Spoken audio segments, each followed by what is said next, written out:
Le stylo-plume a été inventé en 1884. Il était révolutionnaire car il contenait sa propre réserve d'encre dans une cartouche intégrée. Encore aujourd'hui, les amateurs considèrent le stylo-plume comme l'instrument d'écriture ultime.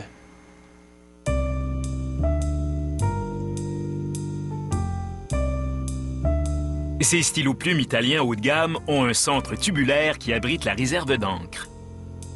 Il existe différents types de mécanismes pour remplir le réservoir. Voici une pompe de remplissage. Elle fonctionne comme une seringue. Vous dévissez l'extrémité, ce qui fait remonter un piston et crée un vide qui aspire l'encre.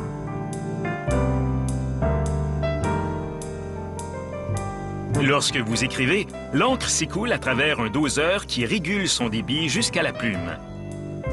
Celle-ci est en acier inoxydable ou, dans le cas des stylos de luxe comme celui-ci, en or massif. Pour fabriquer la plume, des rouleaux aplanissent d'abord un morceau d'or. Une presse découpe ensuite une ébauche avec un évent pour éviter que la plume craque lorsqu'elle fléchit.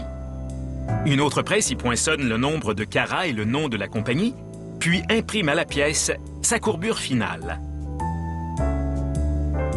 Un ouvrier trace le passage de l'encre à l'aide d'une meule diamantée plus mince qu'un cheveu humain. Pour renforcer la pointe de la plume, cette machine y soude une minuscule bille d'iridium, un métal durable de la famille des platines.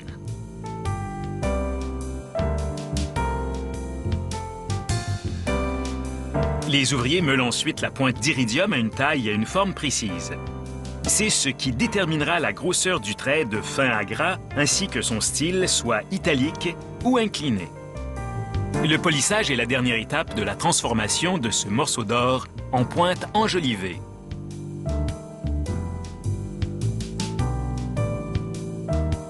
Le doseur qui transfère l'encre du réservoir à la pointe est constitué d'une pièce d'ébonite cylindrique coupée en biseau. Ces lames taillent des rainures des deux côtés.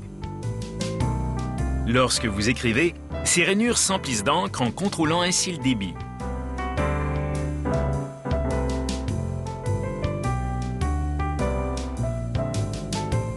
L'une des extrémités du doseur est insérée dans un porte-doseur, tandis que l'autre se glisse derrière la pointe. Cette machine pousse la pointe à sa position finale que les techniciens vérifient sous la loupe.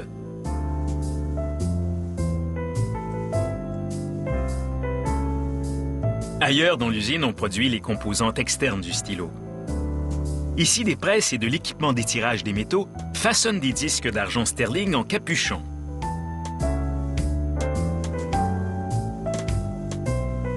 Ceux-ci protégeront évidemment la plume, mais ajouteront aussi une touche décorative à l'ensemble, car ils arborent souvent des gravures mécaniques complexes au diamant.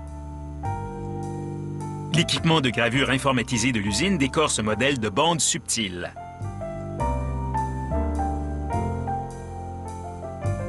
Un graveur roulant y imprime ensuite le nom de la compagnie.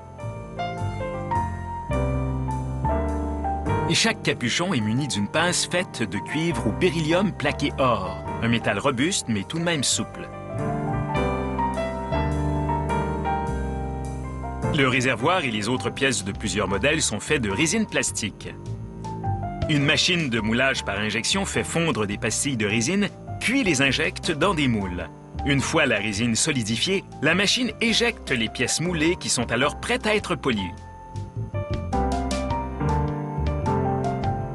Et les pièces sont jointes à l'aide de bagues de raccord métalliques.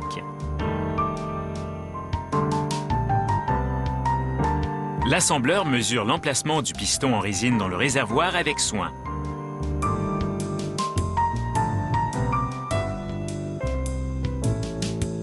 Une fois le piston inséré, l'extrémité du réservoir est enduite d'une mince couche de scellant afin d'empêcher l'encre de fuir. L'assembleur visse ensuite le bout, celui qui avait été dévissé pour faire remonter le piston et recharger le stylo.